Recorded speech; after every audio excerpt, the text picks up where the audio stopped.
Russia has an airport here. Last night, it was targeted by Ukrainians. Their drones destroyed 2 planes, burst into flames. Did you know that a $500 worth of drone that is weaponized can actually destroy properties worth millions of dollars? Shh, come closer. In this video, I'll be showing you the secret location where Ukraine actually trains and operates the drones which is used to attack the Russian territories. That was just Yes, the wise man that actually said the best form of defense is actually attack was right. Because the Ukrainian president is actually changing the strategy of the war they have with Russia. Rather than just defend the Ukrainian territories, he has gone ahead to attack the city of Moscow in Russia. What does he really want to achieve with this? The truth of the matter is that he wants to let Russian president know that no one has the monopoly of destruction. He also wants to let the Russian citizens know that Putin is not just interested in their protection. He wants to go ahead to expose the Russian defense system and to slow down the forces from attacking the Ukrainian territories. He also wants to go ahead to let the Russian citizens know that war has come to their territory and they should feel the same impact that Ukrainian forces have been feeling. Russia has actually reacted to this by saying through their foreign minister that the Ukrainian forces will actually pay for this attack that has brought down 2 of their warplanes. I'd like us to hear from the Russian Foreign Minister, Mrs. Mara, to give us first-hand information on the response of the Russian government. Don't go anywhere. I'll be coming back to show you the secret location where Ukraine actually launches most of the drones that is used to attack the Russian territories. Please do well to go to the comment section and drop your comment. Let's get to know what your thought is. And if you're new to this station, please do well to smash the subscribe button, turn on all notifications so that you can be duly informed when we put out informative content like this. I'll be coming back to wrap up the video. My name is Moses. The actions of the Ukrainian regime will not go unpunished. Russian law enforcement structures are investigating and properly documenting all facts of shelling by Ukrainian militants of Russian regions and their other criminal actions. And they did. Moscow launched drones and missiles towards Kiev. It was Russia's biggest bombardment in months, but it was not effective. Ukraine's air defenses managed to drown all 28 missiles fired by Russia, also 15 out of the 16 Russian drones that came their way. And yet there were casualties. At least 2 people died in Ukraine. They were struck by the falling debris. From the looks of it, this is going to get worse. So expect more attacks in the coming days. Because Ukraine's drone war is intensifying, Kiev never takes credit for these strikes. But they never deny their involvement either. No, this is serious. Look at this map.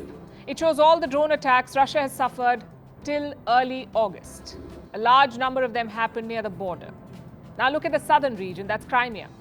This year, it has witnessed a high number of drone attacks. And that's not all. Drones have also targeted the Russian capital, Moscow. Also caused damage in central Russia. These strikes are disrupting daily life in the country. It happened today in Pskov. The airport here is used for civilian flights too. All flights from this airport were cancelled today, and that's not all. 3 other airports had to be closed, although that disruption was brief. At least 12 flights had to be diverted. And that is the idea, really, behind the use of drones. It puts pressure on ordinary Russians. Ukraine wants them to feel that the war has come to their doorstep. They want Russia to feel vulnerable. And drones prove to be effective in this pursuit. They're small, they're fast, and they can fly long distances. Off the record, Ukraine's military concedes that these attacks have a limited impact. What they do is impede Russian advances, slow down their forces, and offer a temporary advantage to Kiev. When Moscow decides, it can muster the means to counter this. Putin has resourceful allies to fall back on, like the president of China, Xi Jinping. In fact, the Russian president is planning to visit China soon. He's got an invite from the Chinese president. In October, Xi Jinping is hosting the Belt and Road Forum, and Putin will attend the event in person. Why is this noteworthy? Because Putin has been a reclusive leader of late. Since the war began, he's traveled outside Russia only twice, once to visit Iran and the second time to some former Soviet states in Russia's neighborhood. He did not go to the BRICS summit in South Africa. He has also opted out of the G20 summit in India. In fact, on Monday, he called Indian Prime Minister Narendra Modi to inform him about this decision. Putin has not traveled overseas since March this year. That's when an arrest warrant was issued in his name.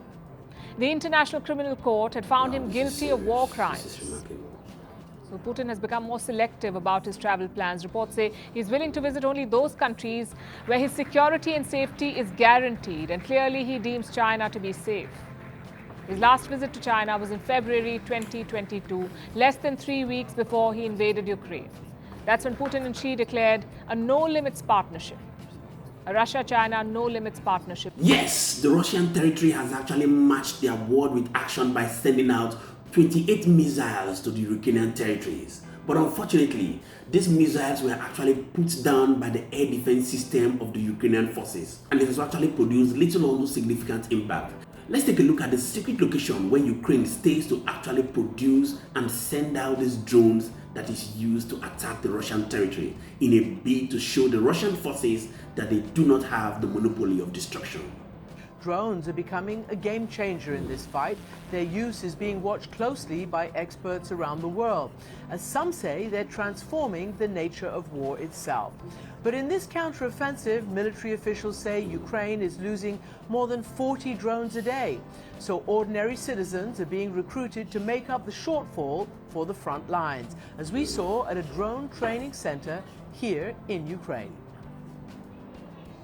Any support is welcome in Ukraine, especially if it appears blessed by Jesus, say these drone students, set up in an abandoned church, working on their simulators, and convinced their cause is just.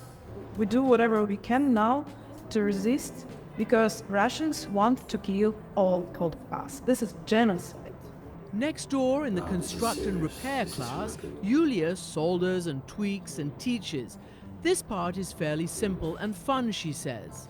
And did you study engineering? What are you in normal life? The writer and the film director. You're a writer and a film director. Yes. And now you're a drone operator. Yes. We're not allowed to disclose the location where Yulia and the others put theory into practice. Software engineer Lyuba Shipovich started the Victory Drones initiative. The most advantages, it's one of the most cost-effective weapon, and it's also a weapon, and it could be used as reconnaissance. For reconnaissance purposes, if you see the enemy, you can hit enemy, you can hide like your soldiers. So it's pretty. But enemy can see you. Yeah, if you don't use security measurements. Like hiding or disguising their signals, because the Russians are adapting fast. She says they're mostly crowdfunded and have deals with the Ukrainian military to train frontline troops, tens of thousands so far, in what's become indispensable strategy. That was just practice, dropping a water bottle full of sand. But just a few days ago, the group says one of their former trainees took out this Russian tank on the Eastern Front. They can also wipe out artillery positions and troop carriers. How long did it take you to learn to fly? Many of these citizen soldiers are women, busting stubborn myths. And Yulia, of course, agrees. In fact, she assembles the drones. Her husband flies too. And a lot of women have taken up this fight. Yeah, we are real people and we are fighting for our existence. You've seen it, that humans can actually trade the lives of other humans on the altar of interest. The truth of the matter is that drones is rapidly becoming one of the major equipment that is used to fight modern war. But the question is, why have they chosen to use drone as the modern mechanism to fight war? First of them is that the drones are fast, they are small, they cover less distance, and they are cost effective. Besides the fact that they can actually be operated from a very secret location. Please do well to hit the comment section. Let's get to know what your thought is about the current war between Ukraine and the Russian forces. Give us a thumbs up as a means of courtesy to the producers of this content, and we are going to be continually here to serve you. Thank you so much to all our viewers and returning subscribers. We do not take it lightly. Do well to stick around as we will bring in more informative content to you. My name is Moses, and this is Think Tank TV. Bye for now.